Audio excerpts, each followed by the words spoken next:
Welcome back to another episode of the Property Management Success Podcast by Onyx. I'm your host, Tony Cline, and in this episode, we're going to discuss the opportunity you have to redesign your business here in 2026.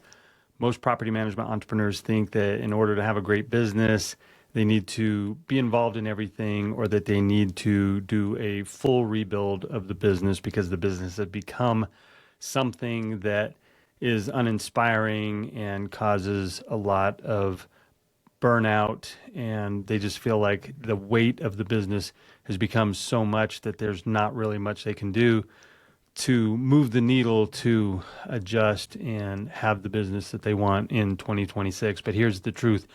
They don't need a complete rebuild. What they need is a redesign, a better structure, or more importantly, a better role for themselves. And they need to create a business that matches who they're becoming as the business gets bigger or more complex. So in this episode, I'm going to walk you through why this year gives you the room to create the business you want in 2026. You've grown, your identity has changed, your goals have changed, the business needs to catch up. And when you redesign with intention, you move from business operator to business owner in a way that's going to fuel your life goals. So let's get to it. First of all, I want to get into the fact that you have more control over 2026 than you think. You've created a business, whether it's 1 year in business or 20 years in business, you've created this business that has become what it is over time. And sometimes we wind up just stacking or adding things onto the business without really designing it to focus on the life that we want to get out of this business. The business is the vehicle to help us accomplish our life's goals, not to consume us. And I talk to my clients and I tell them in the entrepreneur extraction business. And what I mean by that is sometimes we've created a business that now owns us. We've put so much time, effort, energy into this thing that was supposed to give us a lifestyle, and it doesn't. It's essentially consumed our lives. And my job is to help extract them from the business that owns them, give them a different business structure that will actually support their lives. And when I talk to business owners like that, when we first start talking about making some of these changes, they say, well, I need to wait for the right time to redesign my business. Well, guess what? The right time is this year. Okay, so you have a vision that you're going to put together. So we're going to spend some time putting together this vision of what you want your 2026 to look like. But here's the thing.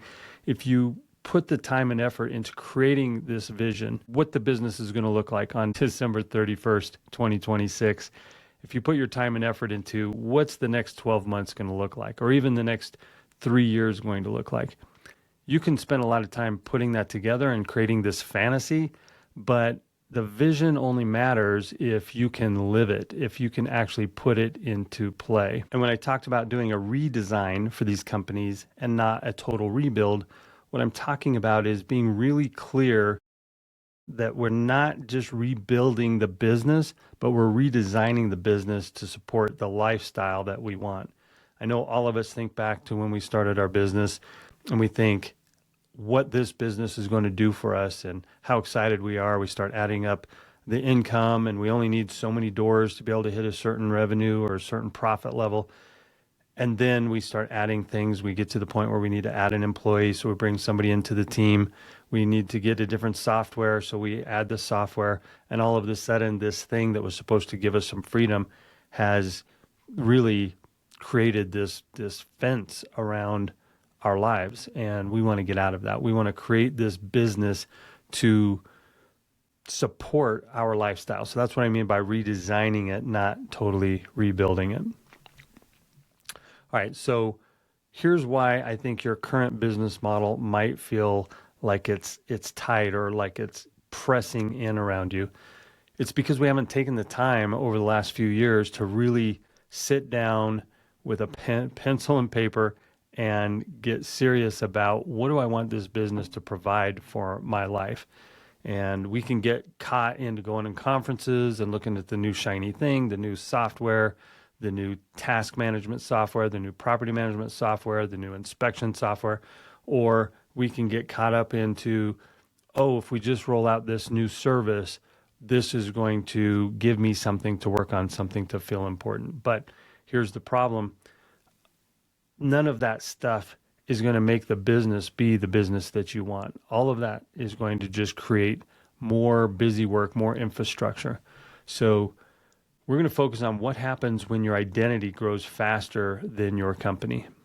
And what I mean by that is a lot of us have recognized that we want more out of the business. We want the business to do more, but yet the more the business does, the more it seems to pile onto our plate, the more we get busy, as opposed to having a business that allows us to have more freedom. And so this is why the old blueprint no longer fits. We're not going to continue to build a business that just has more infrastructure, more people, more revenue even, without tying that back to our personal goals. And so 2026 gives us the perfect time to start looking forward.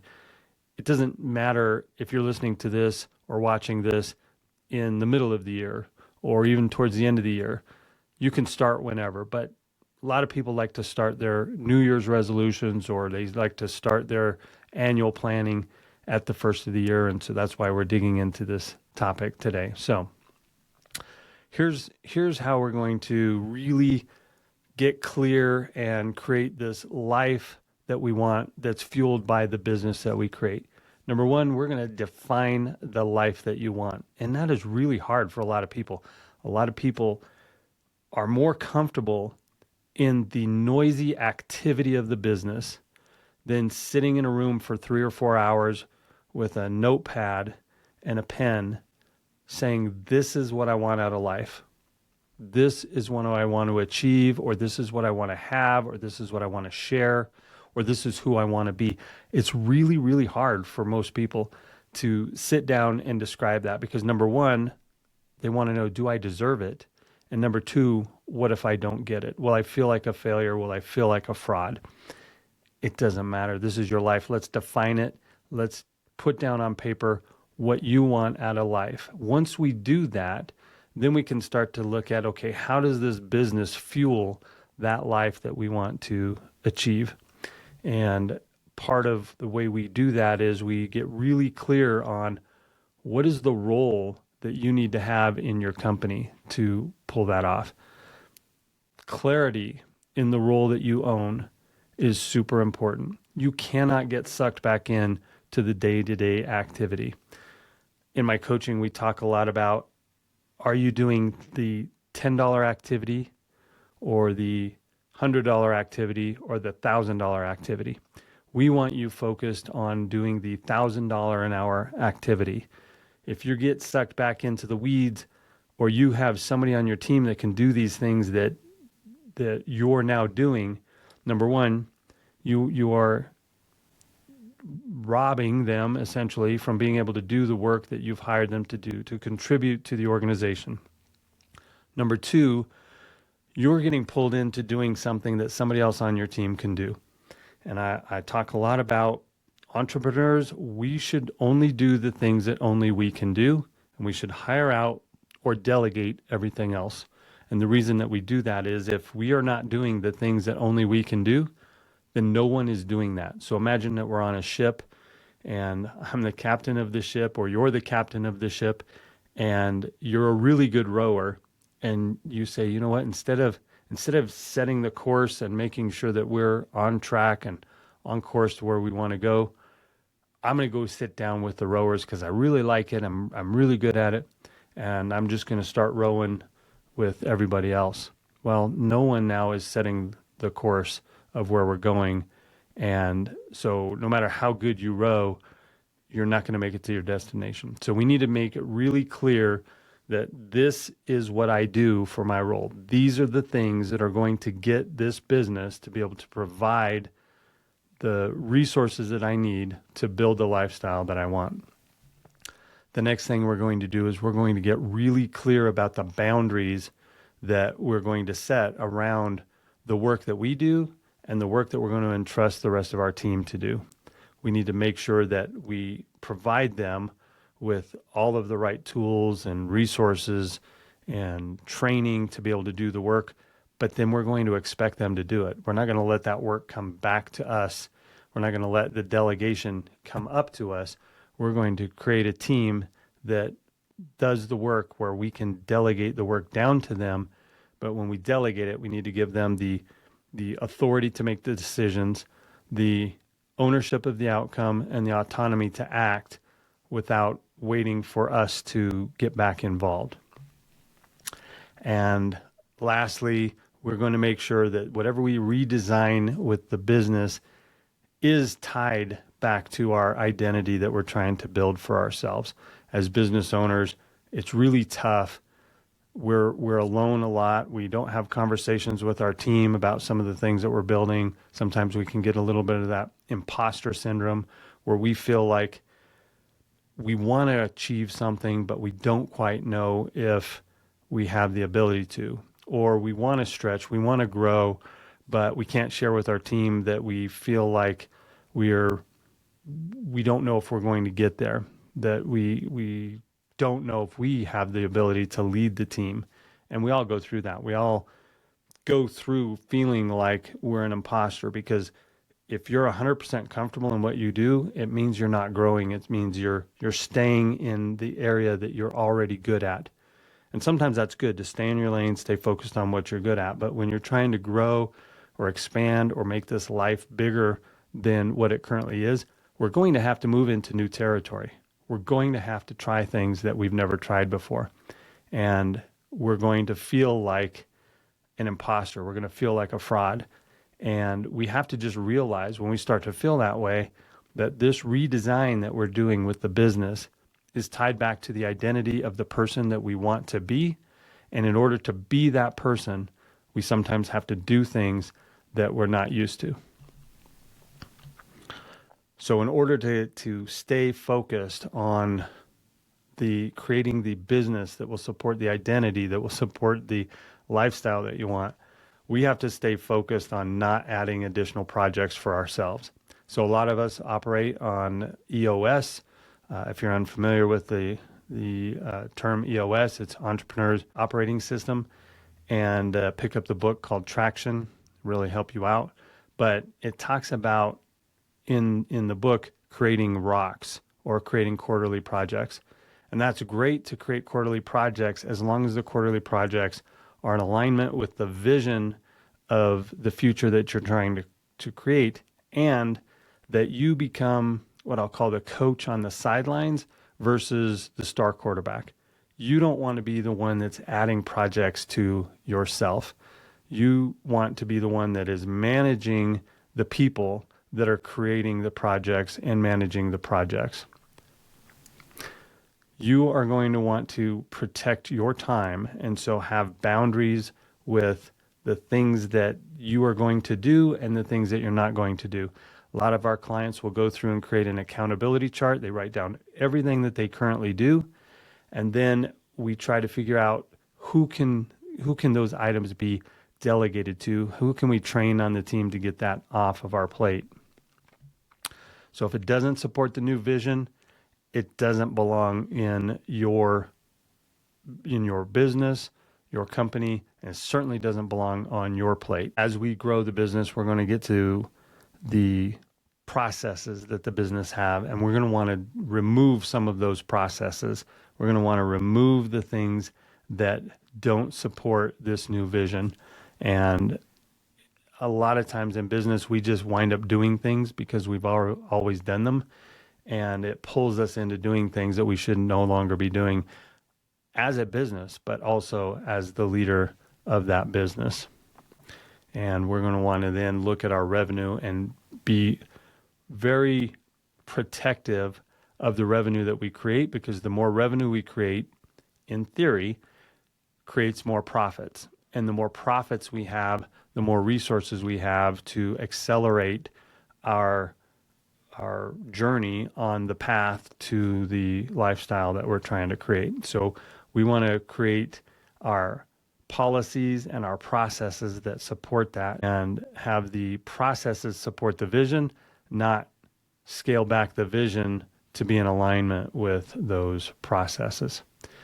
And then we're going to decide, okay, if you're going to only do this for the company, as I mentioned on the organizational chart, we're going to have a row that says who's going to be doing that? Who are we moving these responsibilities to, and how do we train them up?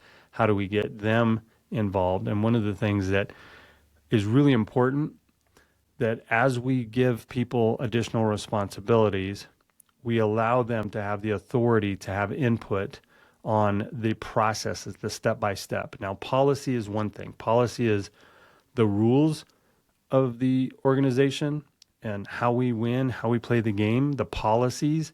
And the policies are what we do and why we do it. And the process is how we do it. And so we want to make sure that we let the people that are involved in the day-by-day, step-by-step process, we want their input. And so we need to make sure that we take into consideration their input on how to do it, because people support what they help create. And so we're going to make sure that we identify the positions that need to evolve as we transfer over responsibilities to them and get that responsibility off your plate so we can be focusing on that $1,000 an hour activity. And then your role in the business, as the business gets bigger, your role should actually shrink. You should be focused on the $1,000 an hour activities. I hear people talk about, oh, I'm hustling, we're doing a lot of work, it's a busy season, I'm working 60 hours a week. Your job as the leader is not to be working 60 hours a week. Your job is, even if you're only working 3 days a week or you're only working 5 hours a day, your job during those 5 hours should be doing that $1,000 an hour activity, setting the direction, looking at new solutions. Is this new AI tool going to impact the business in a way that I need to be adjusting where we're headed 4 to 6 months from now? Or is there a new resource, or is there new legislation that's going to affect our ability to do some of the things that we're currently doing? That's the type of job that you have as the business grows. You should not be getting down, showing properties, doing inspections, reviewing inspection reports, doing security deposit dispositions. That's not what a big leader does in a big business, of a business that fuels the personal goals of that leader or that entrepreneur. So I'm going to wrap this up here at this point, and we'll continue talking about 2026 and how to actually go about creating those plans and setting up your vision for the future and how to achieve that and how to break that down into individual milestones. But right now I want to wrap up and just say that I think the thing that ties all this together is creating a scoreboard and having KPIs, because as we delegate and get things off of your plate, we need to be more clear with, is this stuff actually happening? Because we can't just delegate it and then hope it happens. So we get really clear with the KPIs, and a KPI is a key performance indicator, and there's some differences between leading indicators and lagging indicators, or what I call stats. Stats are kind of the averages or the aggregate.